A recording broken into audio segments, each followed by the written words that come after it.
మాచర్ల మాజీ ఎమ్మెల్యే పిన్నెల్లి రామకృష్ణారెడ్డి ముందస్తు బెయిల్ ఈ రోజుతో ముగియనుంది. దీంతో పిన్నెల్లిని ఏ క్షణమైనా పోలీసులు అరెస్ట్ చేసే అవకాశం ఉంది. పాల్వాయి గేట్ పోలింగ్ కేంద్రంలో ఈవీఎం ధ్వంసం చేసిన ఘటనలో కేసు నమోదైన సంగతి తెలిసిందే. దాంతోపాటు 3 ఘటనల్లో హత్యాయత్నం కేసులు ఉన్నాయి. ఈవీఎం ధ్వంసం కేసులో అరెస్టు కాకుండా ఉండేందుకు పిన్నెల్లి రామకృష్ణారెడ్డి ముందస్తు బెయిల్ తీసుకున్నారు. ఓట్ల లెక్కింపు తర్వాత అంటే జూన్ 6వ తేదీ వరకు అరెస్ట్ చేయొద్దని హైకోర్టు ధర్మాసనం పోలీసులను ఆదేశించింది. ఈ రోజుతో గడువు ముగియనుండగా ఏ క్షణంలో అయినా అరెస్ట్ చేస్తారేమోననే భయంలో పిన్నెల్లి ఉన్నారు.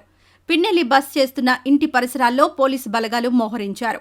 తప్పించుకోకుండా ముందు జాగ్రత్త చర్యలు తీసుకున్నారు. ఎలాగైనా పారిపోయేందుకు పిన్నెల్లి రామకృష్ణారెడ్డి విశ్వ ప్రయత్నాలు చేస్తున్నారు. పిన్నెల్లి సోదరుడు వెంకట్రామరెడ్డి పరారీలో ఉన్నారు. ఈ వీడియో నచ్చితే లైక్ చేయండి, షేర్ చేయండి. మరింత సమాచారం కొరకు మా ఛానల్ను సబ్స్క్రైబ్ చేయండి.